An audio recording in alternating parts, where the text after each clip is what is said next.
Alright, so uyu munsi ndagira tuganire uko ubuki buboneka. Ubundi ubuki bimwe mu bintu mukwiriye kumenya, ubuki ni ibiryo by'inzuki. Ubuki ni ibiryo by'inzuki.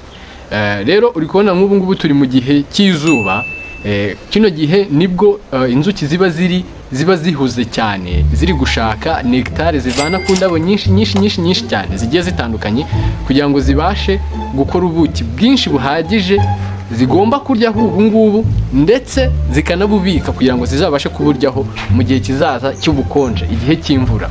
Ubundi ubuki ziba zabikoze kugira ngo ziburye. Ni ibiryo by'inzuki. Ubuki ni ibiryo by'inzuki, ariko by'umwihariko impamvu zikora bwinshi ni ukugira ngo mu gihe cy'imvura, igihe ziba zidasohoka cyane, urumva yuko ubundi uruyuki kuguruka birarugora. Mu gihe cy'imvura rero urumva yuko igitonyanga kimwe gusa gituma rwikubita hasi. Ntabwo mu gihe cy'imvura inzuki zibasha gusohoka ngo zijye hanze nk'uko byari bisanzwe bibaho. Niyo mpamvu rero zikora ubuki bwinshi kugira ngo zizabashe kuburya mu gihe cy'ubukonje cyangwa se mu gihe cy'imvura. So uyu munsi rero tukaba tugiye kubabwira uburyo ikiro kimwe cy'ubuki kiboneka. Murabizi yuko ushaka ku isoko ukaba wagura ibiro 20, ukaba wagura ibiro 5, ukaba wagura tone uranguye, ni ibintu bigiye bitandukanye. Ariko uno munsi ndagira mbabwira ati burya ikiro kimwe cy'ubuki ntabwo biba byoroshye kugira ngo kiboneke. Nibura bisaba inzuki umutiba wose. Reka tuvuge nk'uriya mutiba wo hepfo, sinzi nimba muri kubona uriya mutiba wo hepfo. Uriya mutiba ushaka kuba ugizwe n'inzuki ibihumbi 40.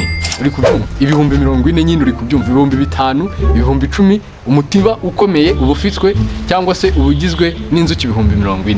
Nibura kugira ngo ziriya nzuki zizabashe kuzuza ikiro kimwe cy'ubuki, bizazisaba yuko zigenda ibirometero ibihumbi 80. Ibihumbi 80. Ndagira ngo mwumve urwo rugendo uburyo rungana. Urwo rugendo rungana no kuzenguruka isi inshuro 2 zose. Noneho muri urwo rugendo, muri uko gusohoka hanze zijya gutara, zijya kuzana ibiryo bigiye bitandukanye zizakoresha bwa buki, inzuki zibasha gusura indabo 2 miliyoni. Ibyo nibyo bisabwa kugira ngo ikiro cy'ubuki kibe kibonetse. Noneho ushaka kwibaza ngo uruyuki rumwe rukora ubuki bungana gute?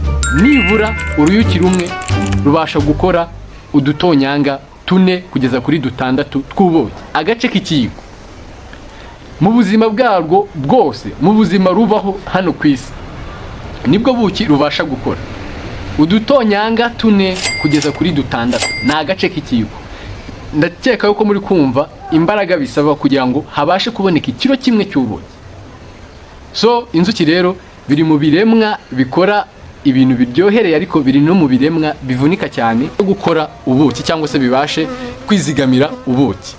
Noneho ikindi kintu gitangaje, burya uruyuki rubaho ibyumweru 5 gusa, ubuzima bw'uruyuki bukahita burangira. Niko bimeze. So ubutaha rero tuzabasobanurira uburyo bwa buki buza kuboneka. Ese bukorwa gute, cyangwa se ni uruyuki rukora ubuki bigenda gute kugira ngo tubashe kubona bwa buki bwacu tuza kugura ku isoko. Nimba ino video hari ikintu gufashije, niwibagirwe gukanda subscribe, ukomantinge, unasharing ino video ibashe kugera ku bantu bifuza kumenya ibintu bijyanye n'ubuki ndetse n'inzuki.